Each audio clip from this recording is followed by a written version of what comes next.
નમસ્કાર મિત્રો, હું નરેશભાઈ જાદવ. આજે એક સોશિયલ મીડિયામાં એક વિડીયો જોયો યુટ્યુબમાં. આપણા ગુજરાતના એક કોળી સમાજના ચિરાગભાઈ કરીને ઓબીસી સમાજની જે વાત કરી, બહુ દુઃખ વાત છે. બહુ સરસ વાત કરી છે અને લોકોને સમજવા જેવી વાત કરી છે કે ગુજરાતની અંદર શું ચાલે છે. ગુજરાતની અંદર ઓબીસી, એસસી એસટી અને માઇનોરિટી સમાજની સાથે શું થઈ રહ્યું છે. કેટલા બધા આપણે ઘણી બધી વસ્તુથી આપણે વંચિત રાખવામાં આવે. ખાલી આપણે લગ્ન પ્રસંગ અને સારું નરસું, બસ બેઠવા ઉઠવાનું અને બેઠક ઉઠક જ આપણી, અને સમાજની અમુક કાર્યક્રમોની અંદર જ આપણે આપણા જેટલા પણ મોટા નેતાઓ હોય કે રાજકારણવાળા હોય, એ લોકોને ખાલી આપણે સામાજિક રીતે ખાલી આપણે એ લોકો ઉપયોગ કરે છે. એવી એક વાત આપણા ગુજરાતના કોળી સમાજના યુવા નેતા અને હું તો યુવા નેતા કહીશ, ચિરાગભાઈ, સેલ્યુટ કરું છું તમને કે બહુ ઘણા વર્ષો પછી આવી એક સમાજની વાત મેં સાંભળી, તો મને એવું થયું કે હું પણ એક મારા દલિત સમાજની વાત કરું.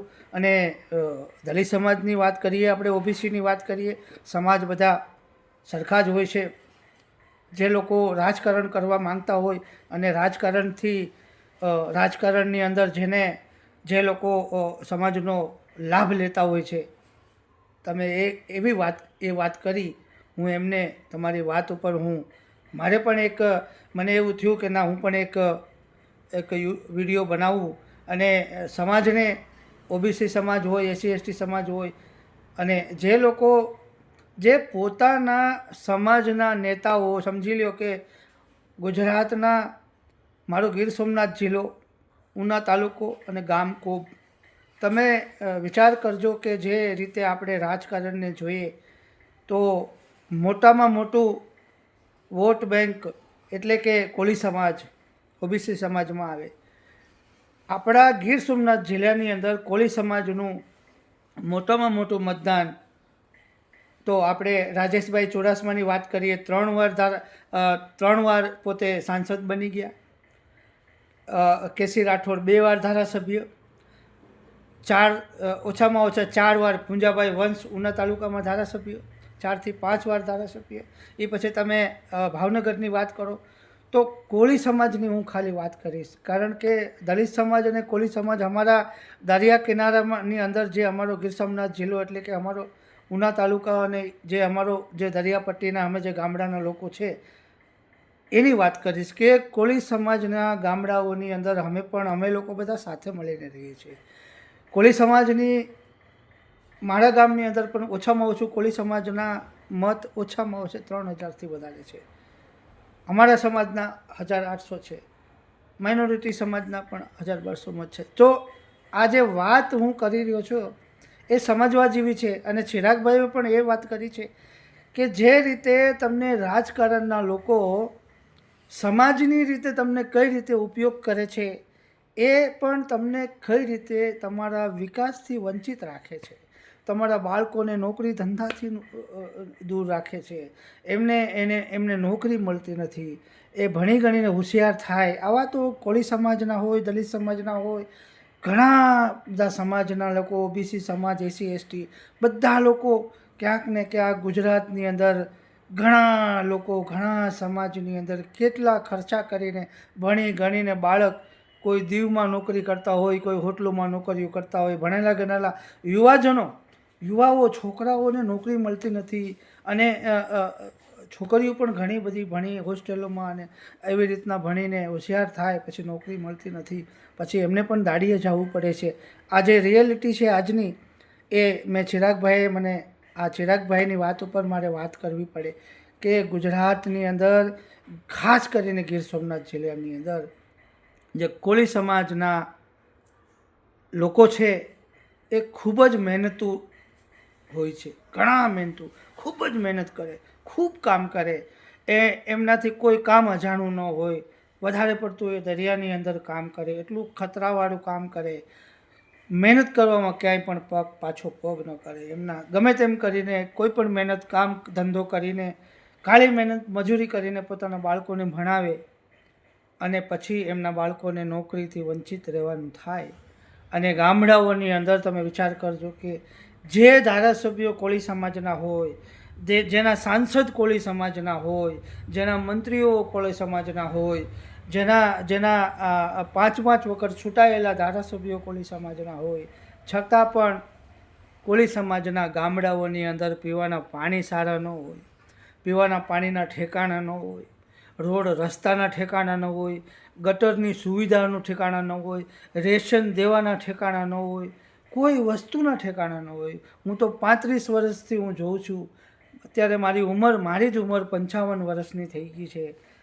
અને આ ગુજરાતની અંદર 30 થી 32 વર્ષની અંદર જે ભાજપની સરકાર છે એની અંદર જેટલા લોકો કોળી સમાજના, ઓબીસી સમાજના MLA બનેલા છે, ધારાસભ્યો બનેલા છે, સાંસદ બનેલા છે, મંત્રી બનેલા છે, છતાંય પણ ક્યાંય પણ એમના ઓબીસી સમાજને પણ, અમારો તો SC ST સમાજનું તો કોઈ છે નહીં ગુજરાતની અંદર, પણ માઇનોરિટી સમાજની પણ કોઈ વારે આવવાવાળું છે નહીં ગુજરાતની અંદર.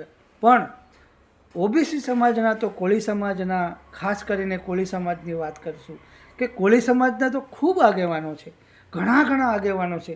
કારણ કે લગ્નોમાં, પ્રસંગોમાં, સારા નરસામાં, મોટી સ્ટેજોની ઉપર મેં ઘણા બધા પ્રસંગો જોયા કે નકરા નેતાઓ લોકો જ કોળી સમાજની અંદર પોતાનું પ્રભુત્વ નિભાવતા હોય છે.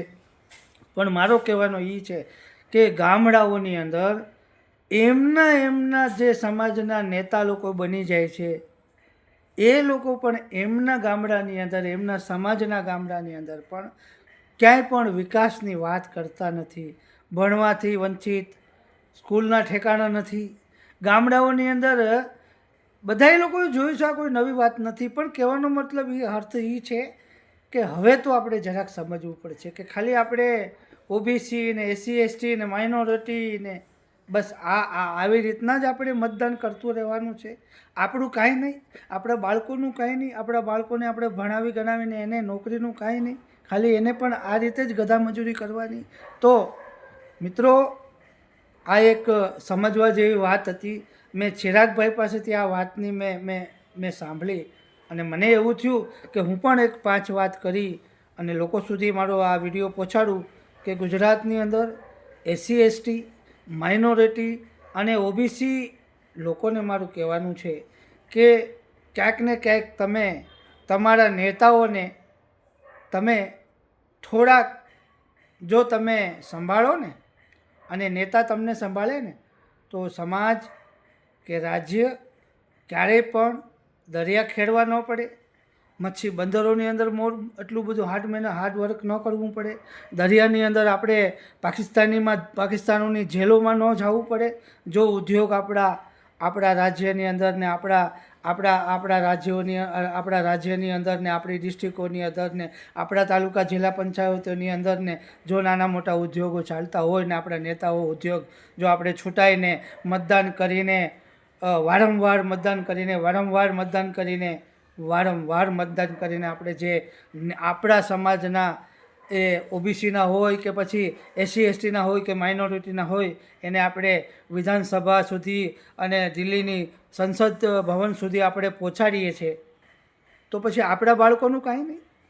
આ કહેવાનું હતું. એ ચિરાગભાઈને જે કોળી સમાજના આગેવાન હતા, આજે મેં વિડીયો જોયો એટલે મને પણ એવું થયું કે ના, ચિરાગભાઈના વિડીયાની ઉપર હું પણ એક સમર્થન કરું. તો ગુજરાતની અંદર હવે જે પણ સ્થાનિક ચૂંટણીઓ આવે ને આની અંદર મિત્રો તમે સમાજ કરીને તમારા નેતાઓને તમે છૂટાવો છો, પણ એ નેતા પાછા તમારા સમાજ માટે ને આપણા સમાજ માટે ને મારા સમાજ માટે ક્યાંય પણ કામ નથી આવતો. એ પછી ક્યારેય એ ગામમાંય નથી આવતો. આજે 3 ટર્મ જે વ્યક્તિ ધારાસભ્ય હોય, 4 વખત ધારાસભ્ય હોય કે 3 4 વખત સાંસદ સભ્ય હોય બનાવેલ, જે લોકોને મતદાન કરીને બધા સમાજના લોકો, ઓબીસીના પણ હોય, એસસી એસટીના હોય કે પછી માઇનોરિટીના હોય. તો ભાઈ તમારા બાળકો માટે ને તમારા ગામની અંદર તમને આ લોકોએ શું સુવિધા આપી આજ સુધીમાં? આપણા ખેતરમાં જવાનો રસ્તાય નથી, એક બળદગાડું જાય એટલો રસ્તો નથી આ લોકો આપી શકતા. આપણે તાલુકા જિલ્લા સુધીમાં આપણે કનેક્ટિવિટી જે કરવાની છે એમાંય આપણે હજી પણ આપણી પાસે રસ્તા સારા નથી. અને રસ્તા બનાવે તો નાની નાની ઓલી કેડીયું જેવા રસ્તા બનાવે, તો આ પૈસા ક્યાં જાય છે? ગામડાની અંદર આપણે કામ ધંધો નથી, આપણા બાળકો પરેશાન થઈ જાય. બાળકોને થોડું ઘણું ભણાવવું હોય તો ત્યાં સારા માસ્તરો નથી હોતા. તો આપણા સમાજના નેતાને આપણે છૂટાવી ને આના માટે આપણે વિકાસથી વંચિત રહીએ? આપણે શુદ્ધ પાણી નથી મળી શકતું કે આપણા નેતા વિધાનસભામાં જઈને આપણા ગામનું પીવાનું પાણી શુદ્ધ આપી શકે, 24 કલાક પાણી આપી શકે, 24 કલાકની આપણી ખેતરમાં વીજળી આપી શકે? આવા નેતા આપણે નથી છૂટાવતા. એ 5 વર્ષ ધારાસભ્ય બને છે, 5 વખત આપણે એને મત આપીએ છીએ. એને દિલ્હી સંસદ ભવનમાં, નવા સંસદ ભવનમાં પણ આપણે મોકલી દીધા આપણા રાજેશભાઈ ચુડાસમાને આપણે. તો સમાજના લોકોને જો સમજવાની આ એક વાત હતી, તો આવતા ઇલેક્શનમાં, નાની નાની ચૂંટણીઓમાં, તાલુકા જિલ્લા પંચાયતની ચૂંટણીઓમાં, ધારાસભ્યોની ચૂંટણીઓમાં આ ઓબીસી, એસસી એસટી અને માઇનોરિટી જો તમારા ગામનો વિકાસ અને તમે જે બાળકોને તમે કાળી મજૂરી કરીને ભણાવો છો એની નોકરી માટે થઈને હવે મતદાન કરજો. જય હિન્દ, જય ગુજરાત.